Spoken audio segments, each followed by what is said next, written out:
I think one of the things that happens in the course of any artist's development is that you move from this simple identification of the thing that you see to the multiplicity of things that engage in front of you, so that you see dimensionally, you feel and see dimensionally, so that the visual frame becomes more interesting and complicated and fractured.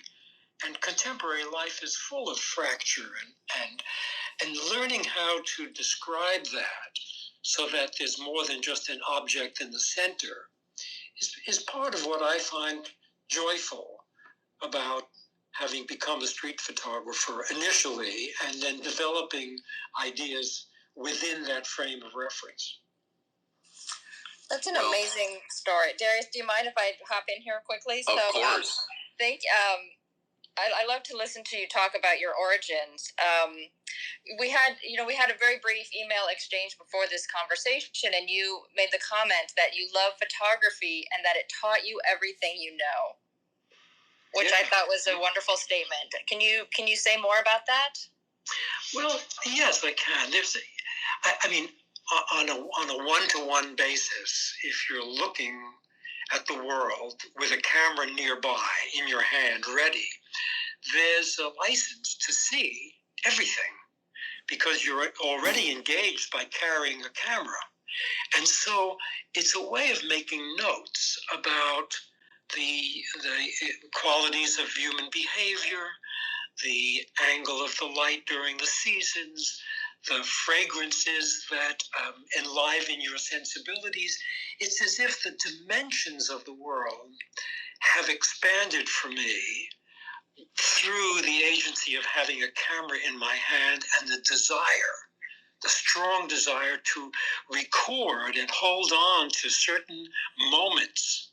Remember, we're dealing with a 250th of a second.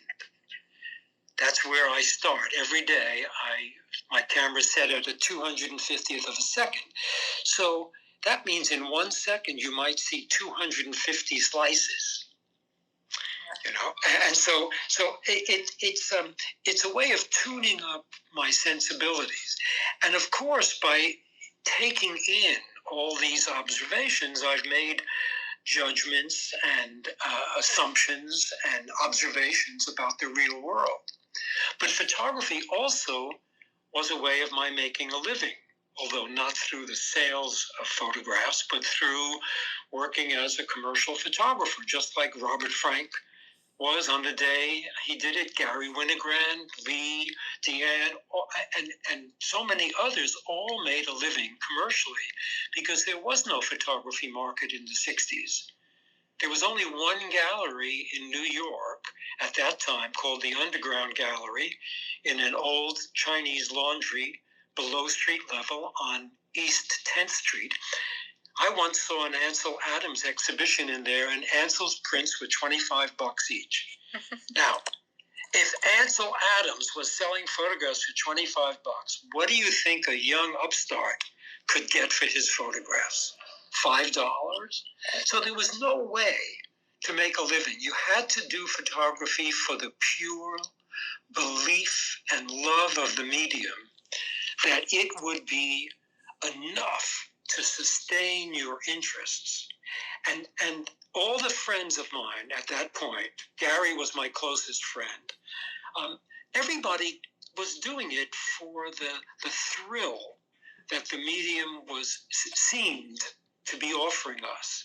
And there was no competition between people. It wasn't like the art world in the 60s, which was a cutthroat place, post-abstract expressionism, the surge of new artists into the art world, everybody fighting for a space. That didn't exist in photography. There was great comradeship and a kind of pleasure in talking about the medium. And I think all of us were grateful that John Charkovsky appeared on the scene at that very moment to take over from Steichen at MoMA, because there was a man who was a philosopher and a true polymath, what he knew about the world was what he was able to add into our understanding of what a photograph could do emotionally, sensually, visually, structurally, graphically. I mean, suddenly it was more than just taking a picture. It was a way of thinking, a way of responding to the world, a way of accumulating a dimension to one's work that allowed you to expand rather than contract and focus in on something narrow. And I feel so grateful to have come into the medium at the moment where it was sprouting a kind of new greenery from this transplant that John Charkowski came from Minnesota to New York City to become the director of MoMA's photography department. Wow. Joel, that is such an important thing to remember. Do you think that it was, I'm curious about if you have any recollections about like the difference between, because he took over from Steichen, am I correct in that? Yes, right, exactly. And the difference between Steichen, who at that point was in his later years, he had run the department for some time, and then here's John Charkowski was in his 30s, I think, at the time that he took over, and exactly. he was so good at articulating all of the things that you just did, which was the kind of depth and the underpinnings and the history and sort of world views that you can parse out of an image. What was that? That must have been a very notable distinction between Steichen and Charkowski. Well, it's a distinction that I could only understand later on, because I hadn't seen, as I said, I didn't know anything about photography. I was really involved with the world of painting, and photography was out of sight. I thought, Civil War photography was like the only kind of photography that I had seen. Or fashion photography or news photography. But when John took over and I began to attend the exhibitions, I then started to look further into it, and I could see that Steichen's work in the later years that he was there was a little bit more sentimental, and it felt to me that he was not connecting with what was actually happening in that moment. Yeah. Whereas Charkowski, and you're right, he was just 10 years older than me. So I began when I was 24. John was 34 when he came to MoMA. So, and he welcomed everybody. There was no, there were no gatekeepers. When you had a bunch of pictures you wanted to show, you went, you knocked on the door of the brownstone next to MoMA, where the photography department was, and you climbed 4 or 5 flights of stairs, and you entered a little tiny, like a cubby hole, and there was John Charkowski, and you lay out your little bunch of pictures of, 8 by 10 prints or whatever you had, and you'd sit with John, and he would page through them and ask questions and push. Everybody he spoke to, he pushed to have a response, so that you didn't just say, I like that, that's good, that's interesting. Right. I mean, our vocabularies were flat. There was nothing that one could say about a photograph that had much weight. But John's writing enlivened all of us to try on using language as a kind of lever to uplift the photographic intentions that we were involved in, and to be more cognizant when we were out on the street or in the world at large, to seeing and understanding what we were seeing, rather than just blasting away and hoping for the best.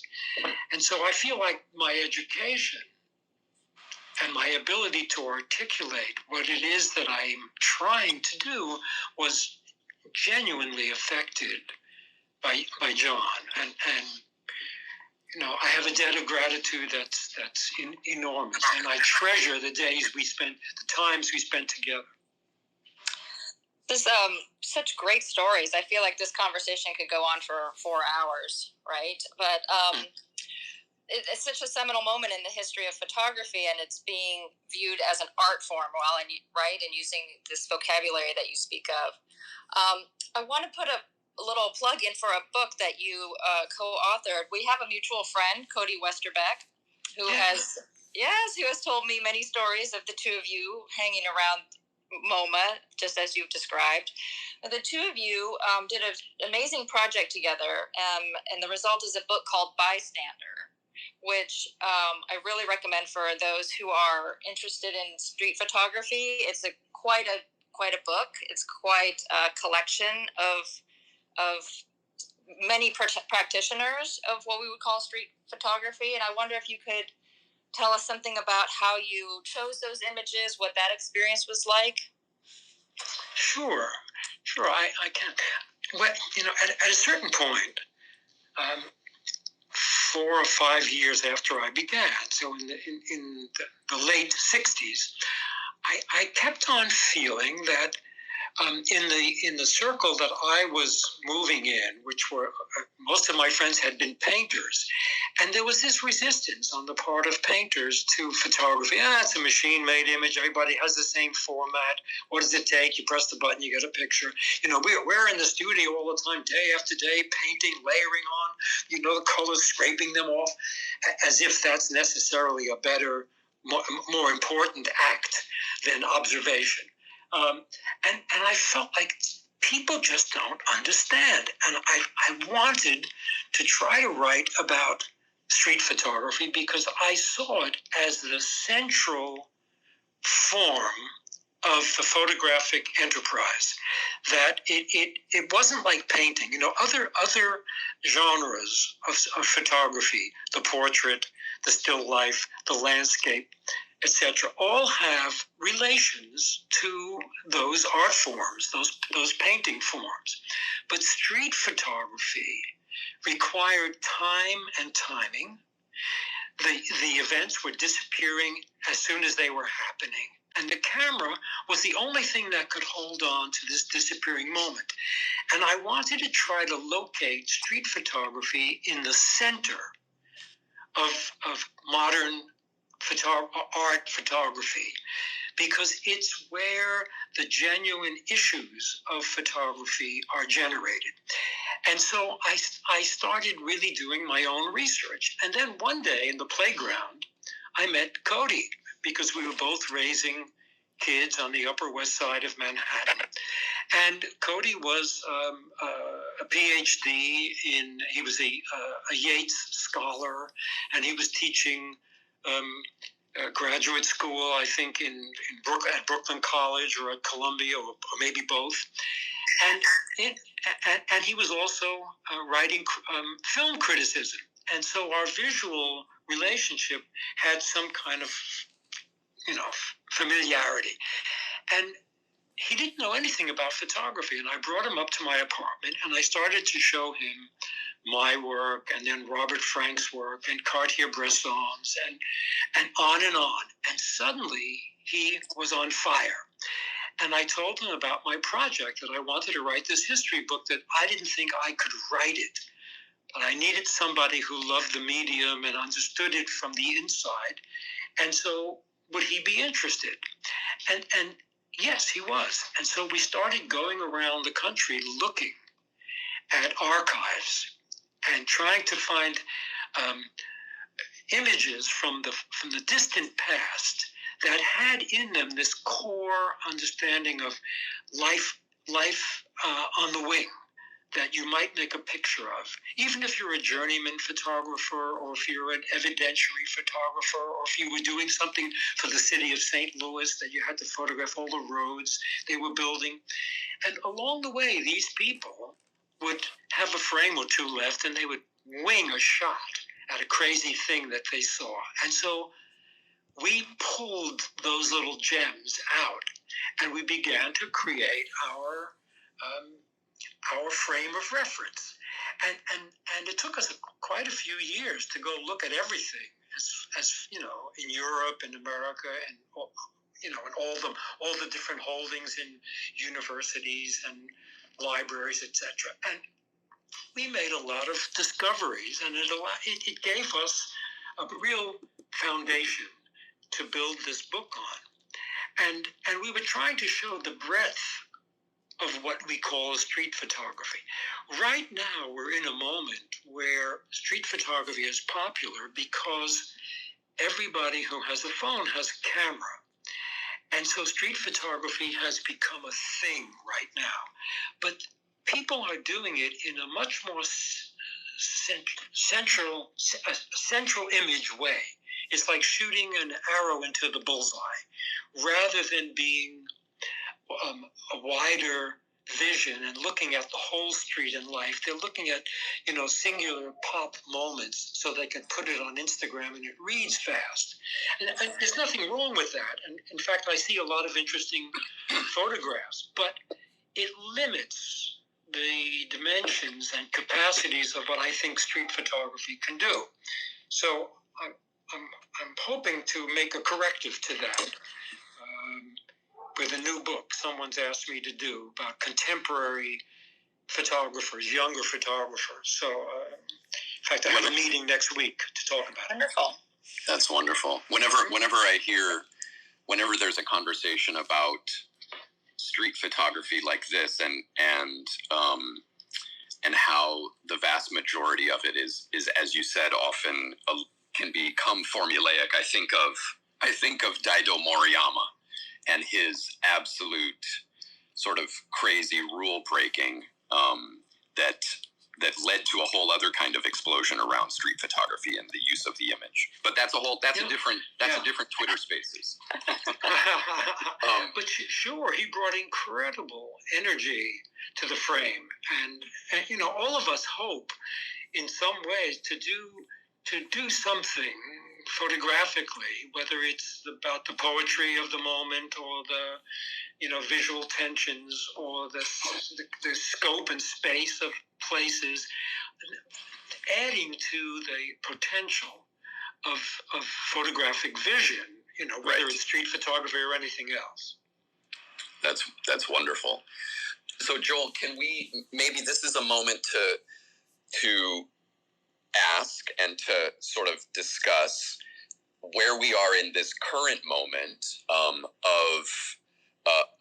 the development of Web3, of where things are in relation to this burgeoning community and the expression of photography online, and obviously the role that NFTs have played. And I think of this as such a sort of natural culmination of the fact that a generation now of photographers have, if you went to art school and studied photography, you've been capturing images digitally, you've been processing things digitally.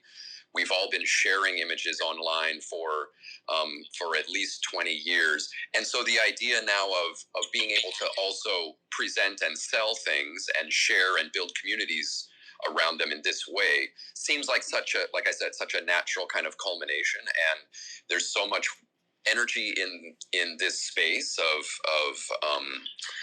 NFTs and Web3, and obviously the fellowship team has really done some amazing things. Tell us about your awareness of it and excitement about it, and where you see things headed from your point of view. Thanks.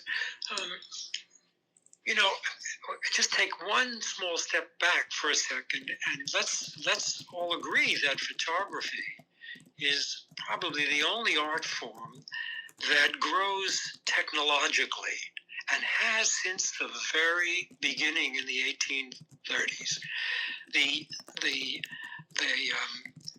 mechanics of it always require another step forward. You know, you're going from salt paper prints to albumin prints to, you know, wet plates to roll film to hand cameras to, I mean, it's always changing technologically, and with each technological change printmaking and the object itself has had a new life. And here we are in the 21st century, and photography is a strong medium that's well received now, and prints are sold in editions or one-offs, however any artist wishes to do it. And along comes the digital realm, in which we can share our images in this in this virtual way. And every generation has found a way of bringing value to the image-making process of its time. But we've been stymied a little bit when we've arrived at the virtual. And how do you make an image that has value virtually? And I think the NFT concept and the blockchain and the new kinds of cryptocurrencies have offered all art an opportunity to refashion itself in the virtual age. And so it's just another step in the continuing evolutionary technological progress.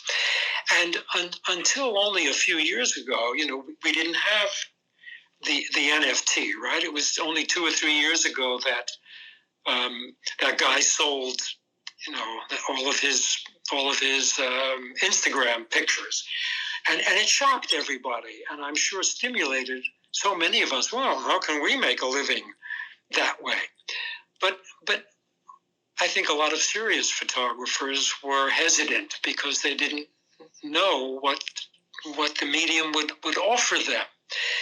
And when Fellowship came along and contacted me, and I sat and discussed this with Alejandro, and I had a sense of real depth, as if there are people here in Fellowship who believe in the value of the printed image and photography's power, and that there's an opportunity to offer unique, one-of-a-kind images to the world of collectors, and that there are serious collectors out there who want to own things, singular things. And even before this, I've had friends who were antique collectors who would go out and find a particular kind of antique that came in sets of 30 or 40, maybe it was Fiesta ware or some other thing, and they would collect that whole set. They would spend years finding the individual pieces that made the set, and it was a passion. And I can see a similar thing with NFTs, and the decision in my case to start with one particular series. I could see how people might be interested in making a collection of that series, just like I put 40 of those pictures in a book. That was my collection when I first published Cape Light. And it's a way of trying to make a whole thing out of a lot of pieces, but make it as a whole poem, a kind of a visual tone poem to an experience that any of us might have. And so to see that there's a platform now that can maintain these images and people can trade them, own them, celebrate them, or look at them on their screens as a way of saying, well, this is something that now I have the only copy of. It just seems like a natural next step in the evolution of collecting things that you love in any medium. So I warmed to it immediately upon having a conversation with Alejandro, who is deeply in love with the medium and speaks passionately about it. And I know that you and Paula are deep as well into the incredible range that photography offers. Thank you. It's Yes. true. It's really incredible. And Alejandro is absolutely a passionate spokesperson for the NFT world. I mean, you mentioned a couple of minutes ago that, you know, your painter friends sort of scoffed about the mechanical nature of photography and, oh, all you're doing is clicking the button. And I think we've seen resistance every step of the way, right? As soon as the digital camera, as soon as Instagram comes along, there's always some resistance to new technology, and I think we're seeing that with NFTs also. And I wonder what kind of reaction you got from your colleagues or your community in the traditional art world when you decided to take this step. Well, among my photographer friends, there's no resistance whatsoever. Interesting. It's as if everybody understands that a new layer has been peeled away, and there's an opportunity here for further expression in what we, have seen as a kind of a limitation, right? If I do an edition of 10 images and the edition sells out, that's it. It's over. Nobody else can buy it. And if those images are resold, the photographer never gets any part of that. And so in the NFT world, the very fact that the artist will still remain part of the continued growth of the sale of that image is it's a blessing.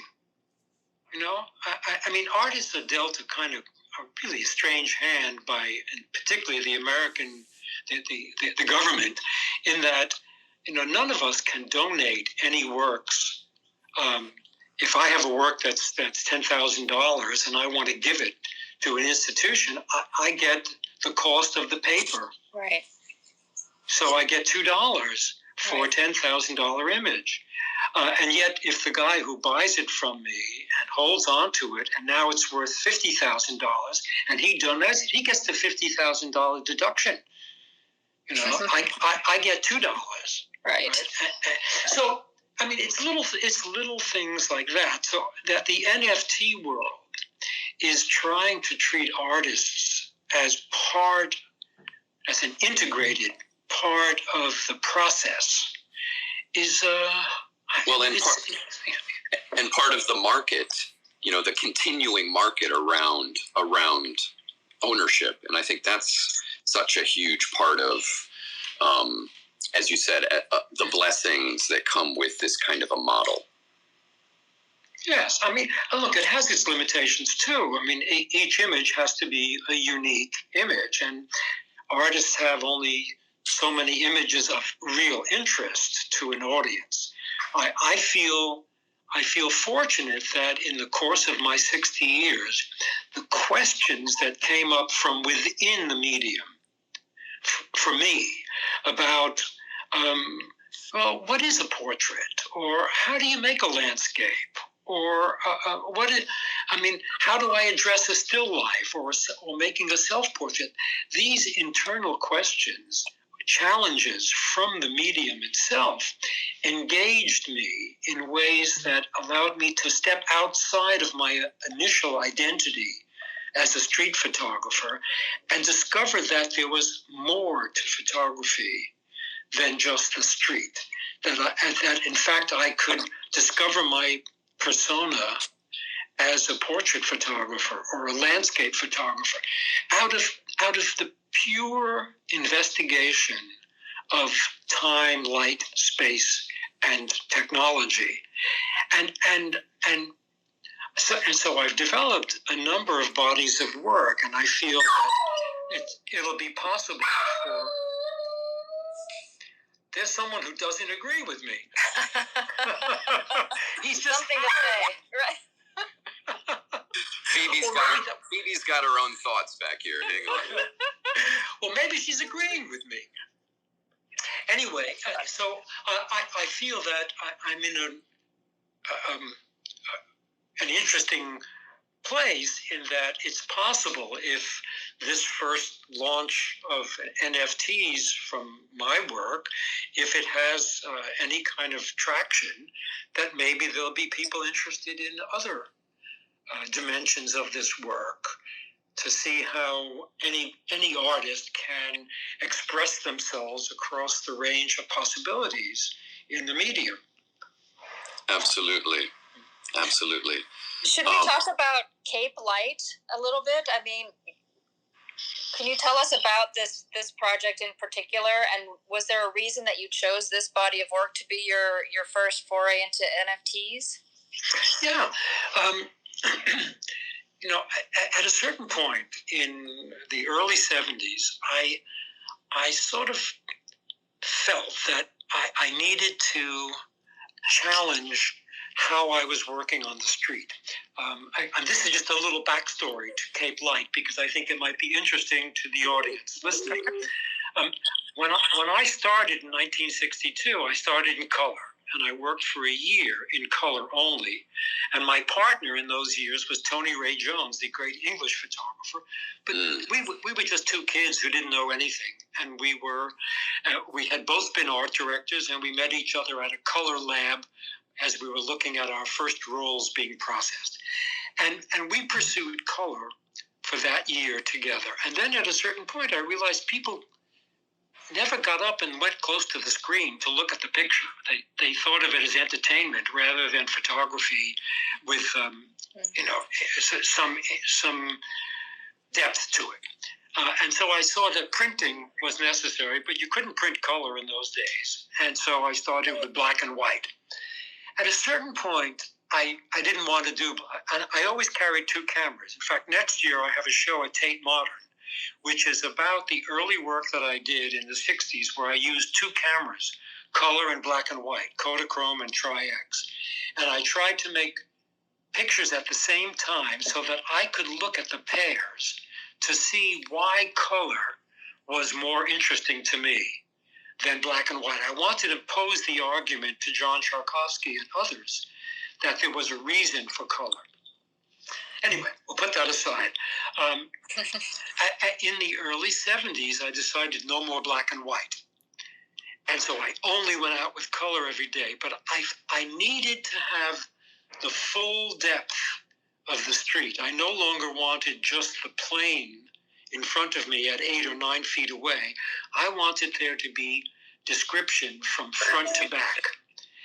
And even though I could get it in the 35, the prints I was making, which I wanted to be 40 inches or bigger, they weren't holding up well then. So I switched to an 8x10 camera just because I wanted the full description.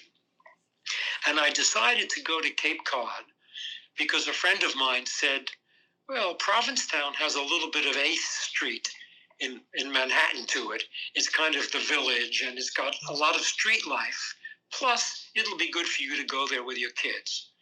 So I went away that summer, and I did the first work, and somehow I brought my street aesthetic to the landscape and the light of Cape Cod.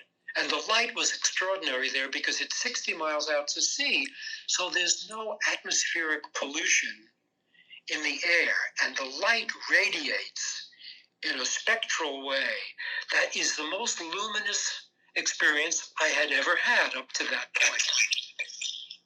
And so I went back again and for a second summer, and out of those 2 summers came Cape Light. And I had a show at the Boston Museum of Fine Arts. And that body of work has persisted for many years because I kept on going back to the Cape. Ultimately, I bought a little wooden shack there that I lived in the summer times.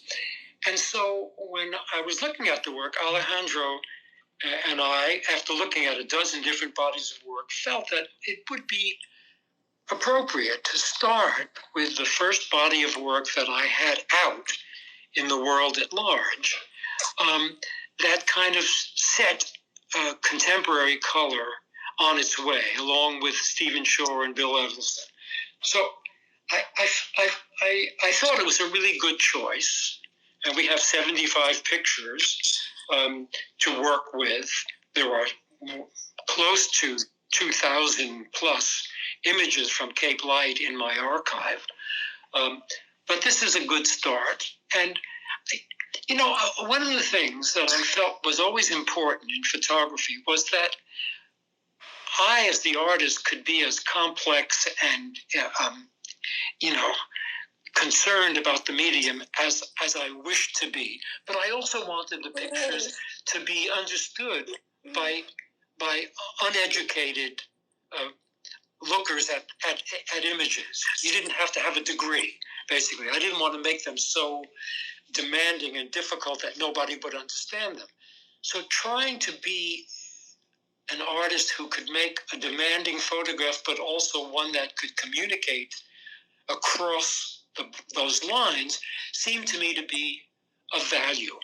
And when I look at the history of painting, the painters that I love most have done that as well. They communicate strongly to anyone looking at it. You don't have to be educated in art history to see, understand, and love the works that you see. So this work, I think, fulfills that, and it seems like a good choice. They're really beautiful images. I'm looking at them on my screen now. Joel, which book was your first book of images? Was it Cape Light? It was, yeah. Cape Light was first, followed by another large format book called St. Louis and the Arch, which I think is a really tough book. I learned a lot from that book. Doing the work and making the book, working in a city, in a failed urban center in the middle of the country after the luminosity of Cape Cod, to work on basically the beginning of the Great Plains, where the air was slightly tinted red all the time from the dust blowing in from the plains. This was a whole other thing, and I think I really got my chops, my 8x10 chops, doing that work. At some point, I think it would be great to have a conversation about the way the tool that you use, whether it be a handheld camera or an 8x10 and a tripod, affects the kind of way your artistic process happens. That's kind of a whole other conversation. But I do want to make a quick plug for a book that came out just a few years ago called Seeing Things. And this is a book that I don't know if many people have it. It's a book that you did, I believe. Did you work with Denise Wolfe at Aperture on that? I did, yeah. And she's an old friend of mine, and it's a book that's aimed at children, but it is so brilliantly done. I mean, honestly, everybody can learn from. You should all just pick up this book, because the way you talk about, honestly, the way we started this conversation, you describing your father kind of pointing out to hey, watch this moment, watch what's going to happen, and really paying attention to the world around us. It's such a wonderful book. So I wanted to just bring that up and say bravo. Thank you for that contribution to the. Thank you for saying that too. I really appreciate it. It was so interesting. Only briefly, I'll talk about this.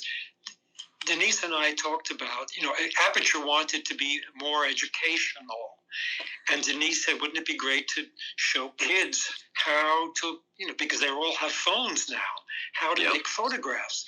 And so we went to a school nearby, and we sat with 12-year-olds. And I brought a whole bunch of pictures in, not mine, a range of pictures. Right. And I put them on the table, and I said to these kids, tell me what you see. And I listened to their language and what they saw and didn't see in photographs. And then we just kept on conversing. And I would probe them or play with them in some ways. And the kids kept on rising to it. And I thought, okay, I hear the language that I have to write in. Right. And right. But I didn't want to write down the kids. I wanted to write to them and their parents, because it was most likely their parents who were going to buy the book. Right. So I wanted to simplify it, but make it so engaging and lively that they would impulsively buy it and give it to their kids. And it's turning out to be a bestseller for Aperture, and it's in like 6 languages now. That's so great. Bravo. Yeah. I think Yeah, go ahead, Paula. No, I mean, I'm so glad you brought that up. It's a wonderful book. This kind of makes me think about your role as a teacher as well. I mean, you continue to teach and do workshops, and what can you say something about what that does for you? What impact does teaching have on your own practice or your own experience of photography? Well, I started teaching in the early 70s at one night a week at Cooper Union. I taught the only color class there. And my students were only, like 10 years younger than me, so, or more or less. And I really had to find my language. And of course, John's, living in John Sharkovsky's era helped me to formulate some ideas, but I learned from the students all the time.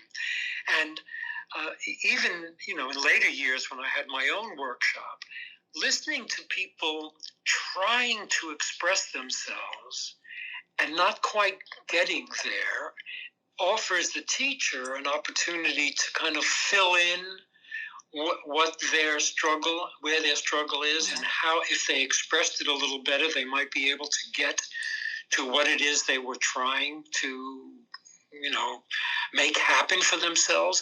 So in a way, a teacher and a student, there's a symbiosis there.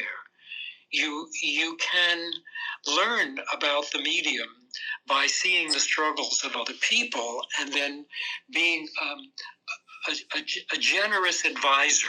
I don't think you have to criticize people's work. I think you can enliven the work by talking about its potential, more or less. And people will then understand themselves that I wasn't fast enough, I wasn't close enough, I wasn't paying attention, I was daydreaming, I was sitting in the cafe and I didn't get up off my ass and walk across the street to that thing. I reached for it with a telephoto lens and I didn't get the picture that I saw. I got a picture that was a sort of a superficial note on that. And so I think there's ways to motivate younger or newer photographers to actually experience the moment, to live in the moment. Because photography a photograph lasts for an infinitesimally small moment in time. It doesn't wait around. Even a landscape, the wind is blowing, the light is changing, clouds are coming over, right. The hour is fading. Everything is changing all the time. And if you can intercept the moment, any moment, in any location, with your intelligence and your emotion, you have a chance to enliven your sensibility, to feel that you were part of that moment.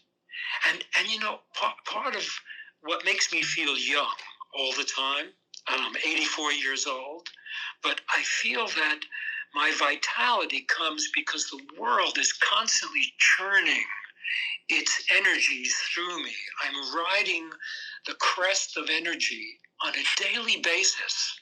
I step outside and I see something happening or about to happen. It's often the sense that we have of the impending moment.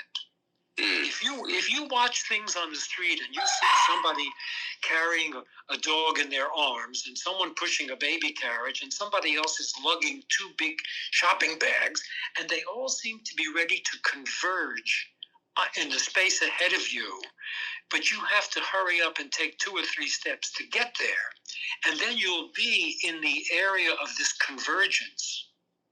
Well, you may or may not get a photograph, but at least you paid attention to some things that were provoking, a possibility is happening.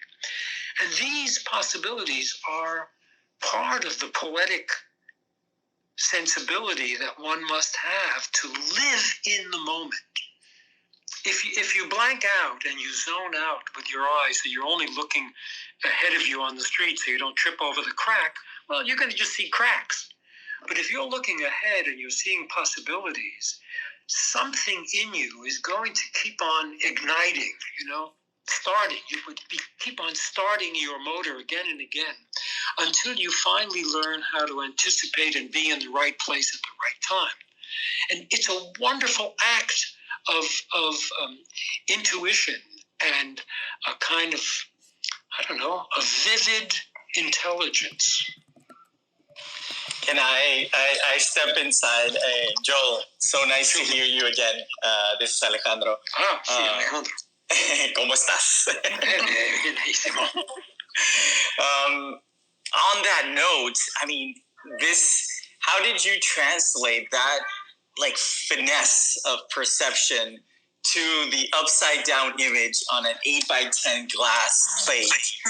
How did you go? Because things aren't moving, but there's something that you need to be in tune with when you're looking at an upside down image that basically it's an abstraction of the world.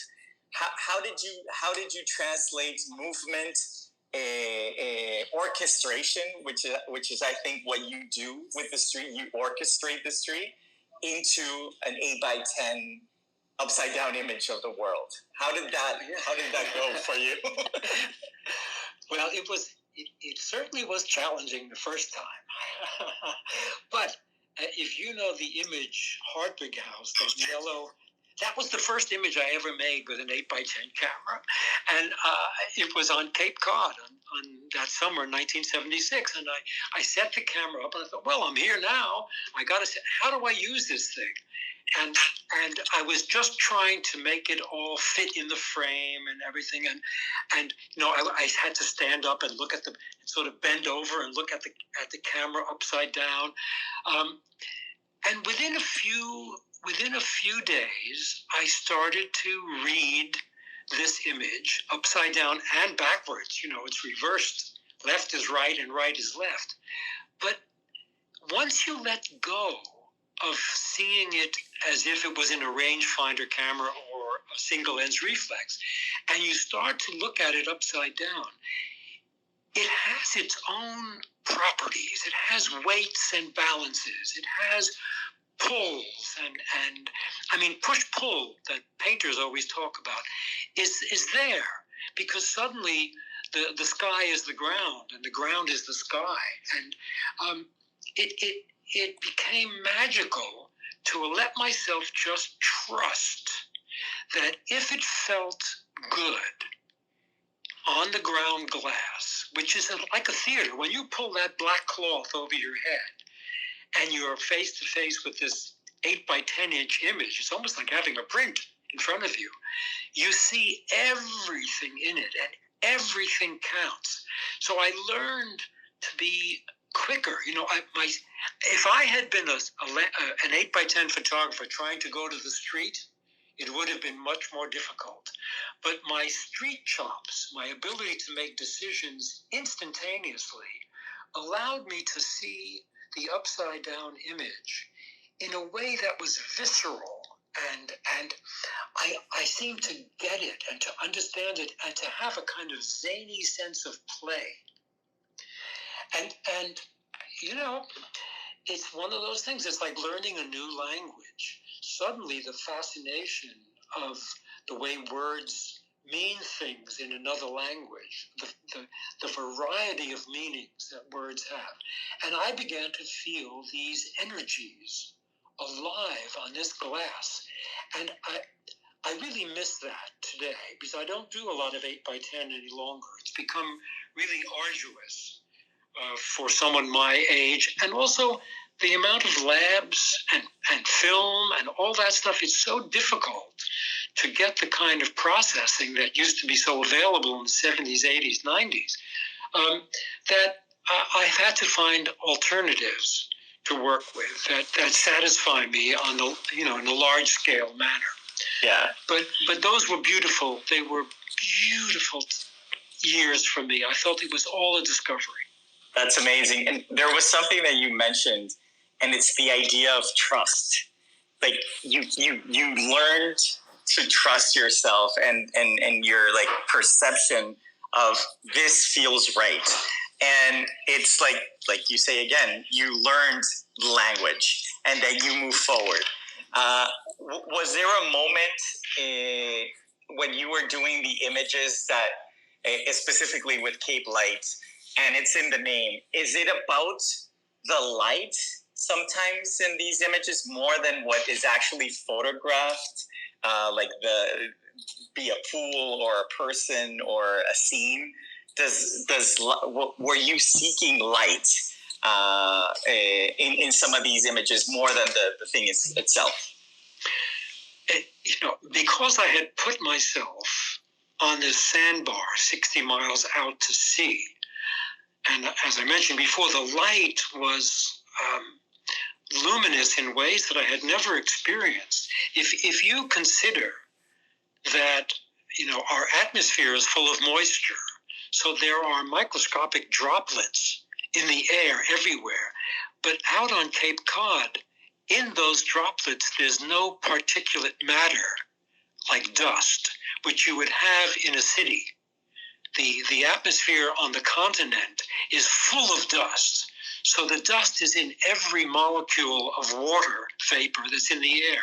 But on Cape Cod, it was pure. And so everything seemed to almost be shadowless. It was glinting and sparkling and vibrating in ways that I had never experienced before. And so I could look at the side of a Cape Cod shingled building, and the light would cascade down the building, and it was as if it was glowing from within. Or towards the evening, the oncoming dusk would be luminous, way after the sun had set. There would be tonalities in the blues and lavenders and pinks that were amazing. And I would think, can the camera capture this?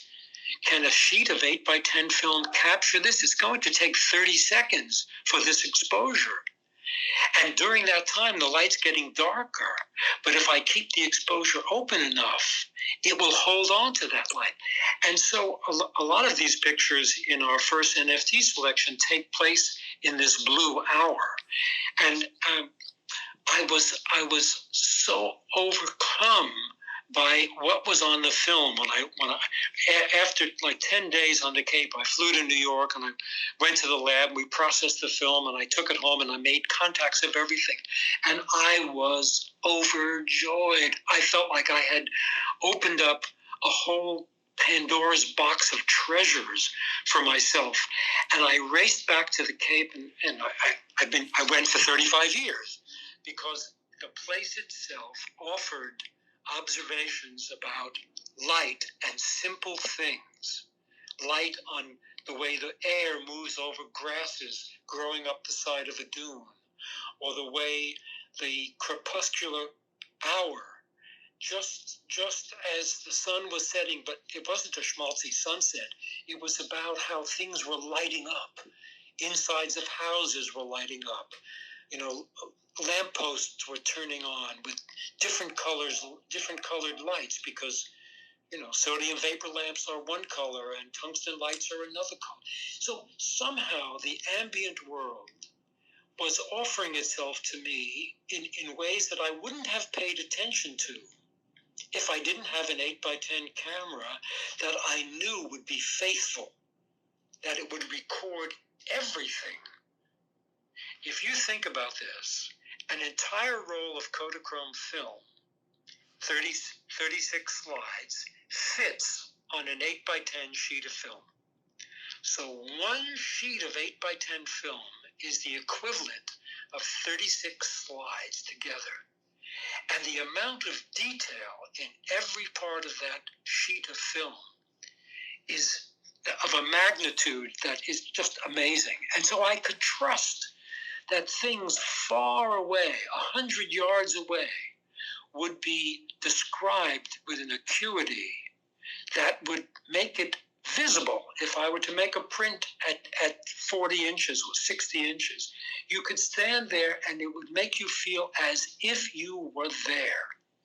And that's the experience I wanted to transmit to whoever looked at my images. me first, of course, but I wanted to be able to feel as if I'm back in that place.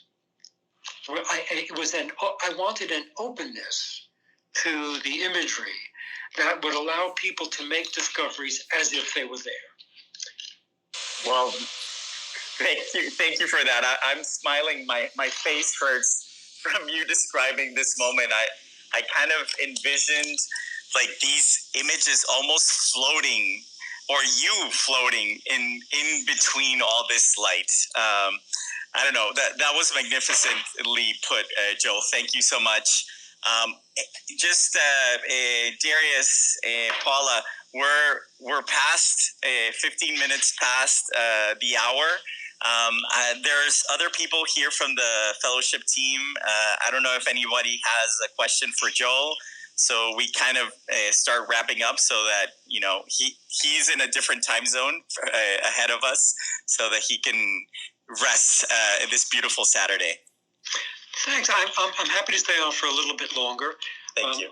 I need to save myself a little bit because at 8 o'clock my time, I have to do something with my dear friend Gus Powell, who has a show in Rimini tonight, and he and I are going to do a program for 6,000 people in an audience in Rimini.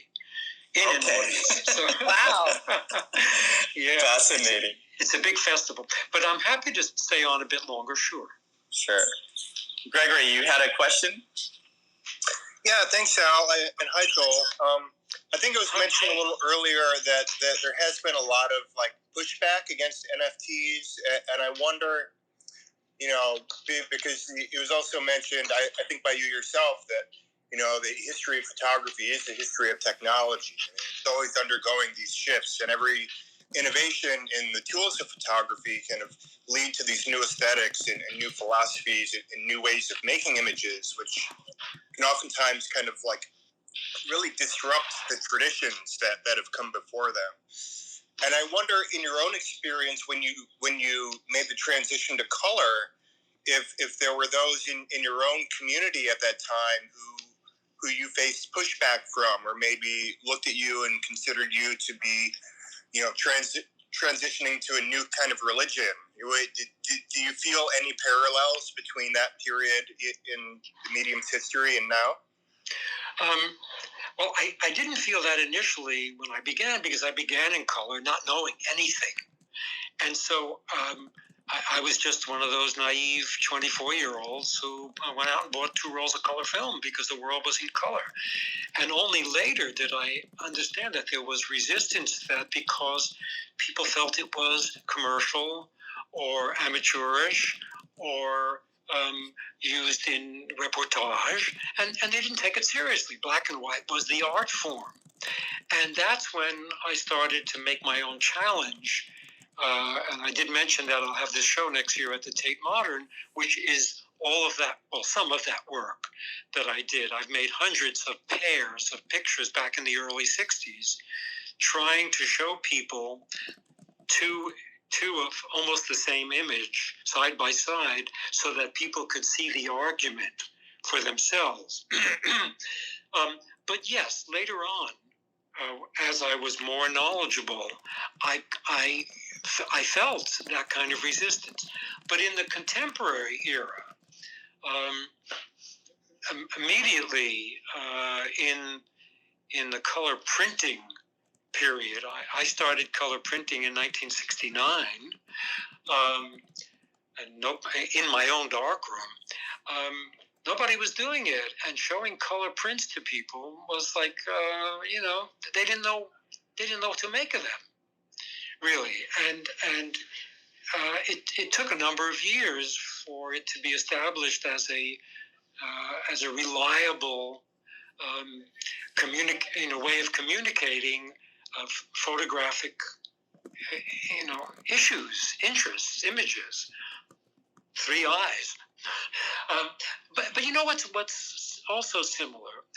In 1999, a Japanese camera company flew over to Cape Cod with a handmade digital camera. It made a 1.4 megabyte file. but they flew over to give it to me to work with because they wanted to see if it could bring up anything that looked like my cape light work, any of the subtleties. And so I worked with this camera for just a few days with them. The engineer was there in case something went wrong with the camera. And I was amazed. I thought, oh, this little 1.4 megabyte thing is not bad. I mean, I can see it on my screen. I can only make a tiny print from it, but if it looks this good now, what's going to happen within 3, 4, 5 years? It's going to be better. And so I started working with that camera company using their cameras. And so I've been making digital pictures since 1999. I have 250,000 digital photographs. And, you know, when I told people that this was the future, I got that same kind of, oh, come on, it'll never be any good. It's always going to have pixels. It's going to look like crap. You know, why bother? And I say, you know, but photography always starts in a kind of, you know, a rude, crude way, and then it refines itself. It just keeps refining. It always seems to get better. Just like computers are getting better and faster, this will too. And I was shocked that people couldn't see it. And so I subscribe to the idea that the digital camera will be the future and that there will be a time when it will be the equal in quality to a regular film camera. And that happened 4 or 5 years ago when I was given a big Leica and I made a 60-inch print of something, and I had a 60-inch print made from my 8x10 sheet film, and I sliced them and I put them together, and then very carefully I analyzed the grain structure and the descriptive power and, you know, all of the color distribution. I looked at everything, and going back and forth across the crack, there seemed to be no difference in what I was seeing in terms of quality. And I thought, well, there it is. We've reached that point, and that was 4 or 5 years ago, and things are better now. So in a way, I've been able to let go of the 8x10 because it's sufficient to work with technology that we have now that will give me that same kind of quality and authenticity. And a different ease of working with, you know, with the tools. So for an 84-year-old, schlepping around an 8x10 and 25 pounds of camera and gear, it's a lot easier now. And I feel like, what's the next frontier that we're going to have questions about and that we have to stay open to? So it's like that. Joel, thank you for all of this. Pretty amazing. Thanks, Darius. Thank you for being here. I wonder if I might just jump in. And first of all, Joel, thank you so much for joining us, for such prosaic thoughts and inspiration. And Darius and Paula, really thank you for terrific hosting. Joel, I did want to sort of turn back to you with a teaching hat on, and you touched on the idea of trust and, you know, having trust in the scene, trust in your equipment, and ultimately trust in yourself. And I think that comes easier for some photographers than others, you know, and especially for newer photographers.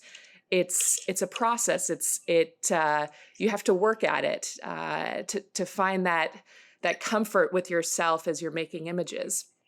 And so for moments where, you know, in your career where you're making images and you don't feel like things are coming together, you know, and you did touch on this with, you know, photographers who can see the image, but they can't necessarily, you know, it's not quite falling into place in the way that they would hope.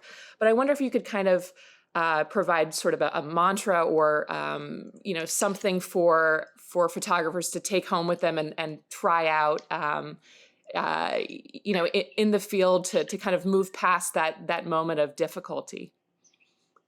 That's a very lovely invitation to close this talk out. And yes, there is something.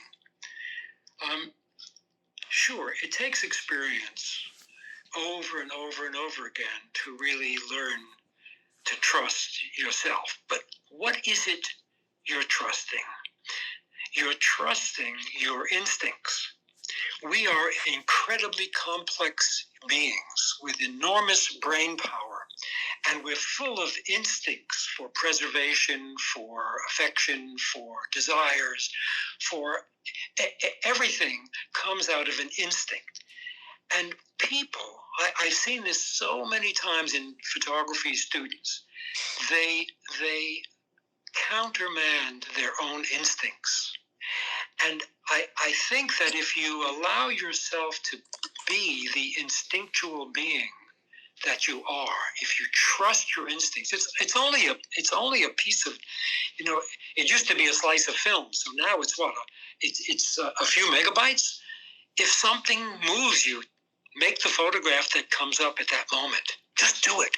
Don't say, no, I shouldn't. I'll come back maybe next time. None of that shit. If something calls your attention, I call it the Zen bell. Now, if you've ever heard a Zen bell, it's almost imperceptible. It's the slightest little ding.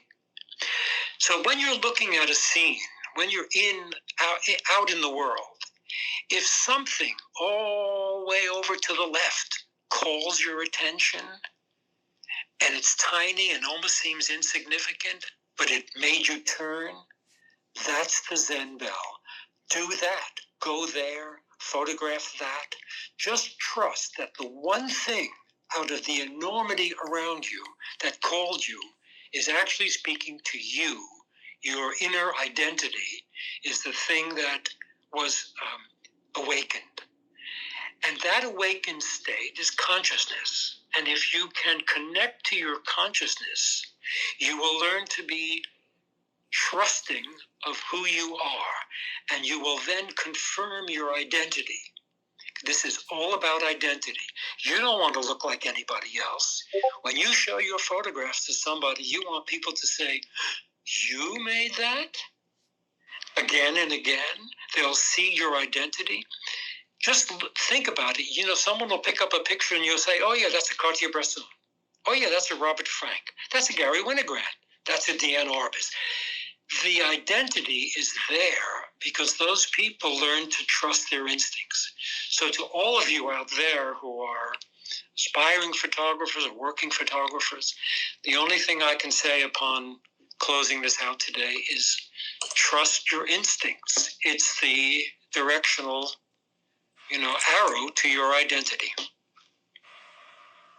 Amazing. Thank you so much, Joel, for that. Thank you, everybody. It was truly a pleasure to be here with you today. Wow, thank you so much. Thank you to Fellowship for the opportunity. It's a wonderful conversation. Thank you. Thank you. Thank you. Thank you, Joel. Thank you, everyone. Thank you, Darius. Yeah, thank you very much, Darius. See you real soon. Bye. Thank you, everybody, who show up, and we'll be back next Saturday. Bye for now. Thanks. Bye-bye. Bye-bye. Bye, everyone. Bye. Bye.